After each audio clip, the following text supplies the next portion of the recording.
Ley corta y gratuita, entre otros temas, para conversar con el senador de Renovación Nacional, Andrés Alamán. Gracias por acompañarnos. Buenas noches. ¿Qué le pareció esta solución que encontró el gobierno para el adelantamiento de la gratuidad, en que quedan por derecho propio todas las estatales y el resto, sean o no del Consejo de Rectores, condicionadas, entre otras cosas, a 4 años de acreditación? Bueno, yo tengo la impresión de que hay que mirar esto con lupa, porque a primera vista esta, entre comillas, solución de este tremendo lío que el gobierno se creó solo puede quizás tener los mismos defectos y las mismas fallas del proyecto anterior. Por lo pronto, ¿qué es lo que dice en dos palabras el fallo del Tribunal Constitucional? Bueno, deja claramente establecido por qué la glosa famosa era arbitraria y discriminatoria, y deja sentado un principio, que es que para los efectos de dar la gratuidad, el elemento central tiene que ser la vulnerabilidad de los alumnos. Entonces yo estaba pensando, porque no he tenido tiempo todavía, y creo que nadie ha tenido tiempo para leer las 200 páginas de fallo y para conocer este proyecto, que por lo pronto yo veo que es posible que haya una clara inconstitucionalidad con el tratamiento que tienen las universidades y los centros de formación técnica y los institutos profesionales. Porque los centros de formación técnica y los IP, por lo pronto se les recorta mucha de la plata que se les había asignado en esta famosa glosa. Pero ellos no tienen gratuidad. Ellos van a tener... Beca. Claro. Beca mejorada, algo así. Tienen una beca mejorada. Pero ¿qué es lo que pasa? Pongamos el ejemplo concreto. Si hay dos hermanos, un hermano estudia ingeniería en una universidad del CRUCH. Tiene gratuidad si está bajo el 50% y no paga nada. Y si estudia ingeniería de ejecución en un instituto profesional, no le va a alcanzar posiblemente entonces la beca. Entonces ahí claramente se incurre exactamente en la misma discriminación, senador, del proyecto anterior. Otro de los temas que en los que también podría haber contradicción es respecto a dos normas o dos considerandos del Tribunal Constitucional. Uno dice que no se le puede pedir a un estudiante una condición que no depende de él cumplir. Claro. En este caso, por ejemplo, los 4 años de acreditación. Y lo segundo dice que no se le puede pedir condiciones que no estaban establecidas al momento en que ingresa a la universidad. Por ejemplo, alguien que, no sé, lleva 3 años estudiando y que no sabía que para una gratuidad potencial se iba a pedir que tuvieran 4 años de acreditación o que no fueran relacionados con personas con fines de lucro. O que no tuvieran este tema famoso de los fines de lucro, porque claro, las universidades privadas, de acuerdo con la ley, no deben tener fines de lucro, y las que tienen fines de lucro, obviamente que tienen que ser sancionadas. Pero hasta el día de hoy, en conformidad con la ley, esa es una exigencia que no se le hace, por ejemplo, a los IP o a los FT. Entonces lo que dice el tribunal es, oiga, aquí... Y tampoco se les exige a las universidades no ser propiedad de alguien que en otro giro lucra, y ahora se les pediría. Entonces, claro, exactamente, porque en el fondo se dice, mire, cuando usted entró a este IP y pudo elegir entre entrar a una universidad del CRUCH, a una universidad privada o a un IP, a usted no le dijeron que posteriormente se iba retroactivamente a establecer una condición que usted no tuvo a la vista. Entonces, a mí me da la impresión, le vuelvo a decir, todo esto es de una desprolijidad total. O sea, el fallo sale hoy día a las 4 de la tarde y a las 6 de la tarde se está presentando un proyecto. Nadie ha tenido tiempo para mirar el fallo, nadie ha tenido tiempo para ver lo que dice, y se está legislando a matacaballo, a la carrera, y estas dos cosas que hemos visto, a mí me da la impresión que pueden ser claramente inconstitucionales. ¿Usted estaría dispuesto, si le parece después de estudiarlos, que son inconstitucionales, a recurrir al Tribunal Constitucional? Por supuesto, porque esa es la primera obligación que tenemos los parlamentarios. Sí, los parlamentarios tenemos la obligación de cumplir nuestro mandato haciendo que se respete la Constitución y la ley.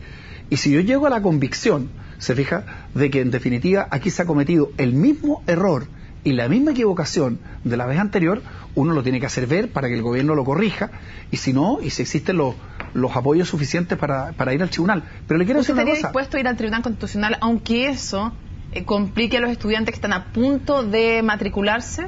Pero es que ese no es el punto, porque si el gobierno quisiera resolver este problema, tenía 20 maneras de resolverlo. Pero usted sabe que eso tiene un costo político. ¿Usted estaría igual dispuesto a ir al Tribunal Constitucional? Para mí, escuchen una cosa, yo creo que es un problema de una obligación.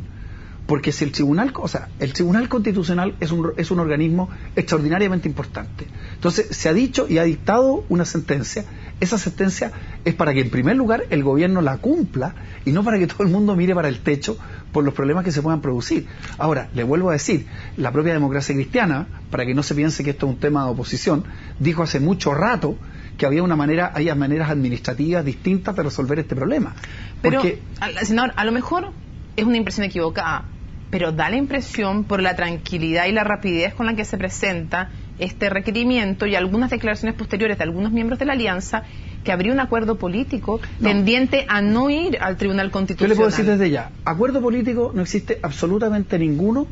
Yo estaba conversando con los diputados, obviamente que todo el mundo tiene buena disposición, si nadie quiere generar un problema, pero si tal como estamos conversando se llega a la conclusión de que esta, comillas, solución es igualmente inconstitucional, habrá que hacerlo ver, habrá que pedirle al gobierno que corrija lo que tiene que corregir, y si no lo corrige, quedan abiertas todas las posibilidades. Y otro tema importante, si aquí no solamente pueden ir al Tribunal Constitucional los parlamentarios, también pueden ir los estudiantes que se sientan afectados. Por lo tanto, si se trata de resolver el problema, quizás es mucho mejor que se resuelva por la vía de un requerimiento, a que después nos estemos llenos de acciones judiciales que generan exactamente la misma dificultad. Que se pueden producir incluso después de que la ley esté en rigor. Por supuesto, porque obviamente que hay una acción individual de las personas para reclamar la inaplicabilidad precisamente por inconstitucionalidad. Pero el tema, pero fíjese una cosa, es que el tema, lo absurdo es esto, es lo siguiente. Esto es un problema que se creó el gobierno por sí solo. Aquí lo que hubo simplemente fue una promesa demagógica, que iba a haber un 70% de gratuidad durante este gobierno. Todo el mundo sabe que no se puede cumplir. Como se trata de dar una señal de que estamos cumpliendo, se hace esto a matacaballo, a la carrera. Todo el mundo le advierte al gobierno que esto es un pésimo precedente. Esto no llega ni siquiera a un porcentaje mínimo de lo prometido. Ahora, y fíjense el lío en que estamos ahora. Tengo una duda, porque el gobierno decía, son los recursos que hay, y se equivoca la oposición cuando dice que si se acoge de parte del Tribunal Constitucional van a ser más los estudiantes beneficiados. Es que mire, eso no decía, a ver, si es verdad que los fondos alcanzan solo para estos estudiantes, o van a bajar el nivel de vulnerabilidad, el porcentaje, o no se va a poder ampliar a más universidades, pero no se está diciendo las dos cosas juntas. Mire, usted tiene toda la razón. Y esa fue cuando yo vi el esbozo de lo que era esta ley, dije, bueno, pero ¿cómo? Resulta que ahora están metiendo a todas las universidades privadas, estableciendo que tienen 4 años de acreditación. Ahí, entre paréntesis, sigue habiendo una otra inconstitucionalidad, porque hay 3 universidades del CRUCH que las meten igual por la ventana. Pero yo dije, bueno, lo mismo que usted, ¿y dónde está la plata? Bueno, resulta que, según me informan a mí, las personas que trabajan en el mundo de los IP y los CFT, de los 170.000 millones que tenían asignados con la glosa, ahora tienen 120.000 millones. Entonces sería un bochorno que la manera supuestamente de arreglar este problema fuera dejando una inconstitucionalidad con los IP y con los CFT, y además quitándoles la plata, porque si hay algún sector de estudiantes donde realmente hay vulnerabilidad, son en los CFT y en los IP. El 50% de los alumnos que están en los CFT y los IP estudian y trabajan.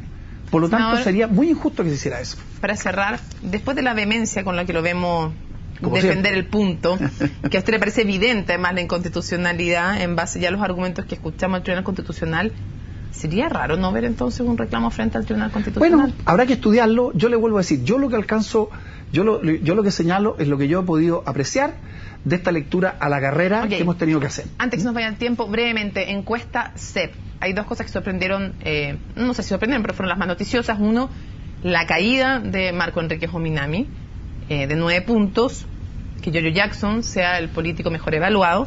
No quiero tocar a Giorgio Jackson, pues se ha analizado harto.